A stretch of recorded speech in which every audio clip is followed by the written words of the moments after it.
செல்வராகவனோட ஷூட்டிங்கில் அவரோட டார்ச்சர் தாங்காமல் அந்த டார்ச்சரை ஓப்பனாக மீடியா முன்னாடி சொன்ன ஆக்டர்ஸ் போய் தான் இந்த வீடியோ நம்ம பார்க்க போகிறோம். இது லிஸ்ட் ரெண்டாக தான் இருக்கிறது. என்ஜிகே படத்தில் ஃபர்ஸ்ட் டைம் செல்வராகவனோட டைரக்ஷனில் ஆக்டர் ஷாய் பல்லவி வந்து நடிச்சிருந்தாங்க.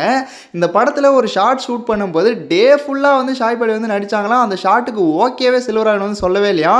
கடுப்பான ஷாய் பல்லவி வீட்டுக்கு போயிட்டு நான் எப்படி நடிக்கணும்னே தெரியல, உங்களுக்கு எப்படி வேணும்னாச்சும் சொல்லுங்கள், இல்லை நான் இந்த படத்தை விட்டே போயிடுறேன், நீங்கள் வேறு யாரையாச்சும் வச்சு எடுத்துக்கோங்க அப்படிங்கிற மாதிரி சொல்லிட்டாங்களா ஷாய் பல்லவி. அதுக்கப்புறம் அடுத்த நாள் போய் நடிக்கும்போது என்ன நடித்தாலும் ஓகே சொல்லிட்டாரா செல்வராகவன். இதை ஓப்பனாக ஷாய் பல்லவியே ஒரு இன்டர்வியூ வந்து சொல்லியிருந்தாங்க.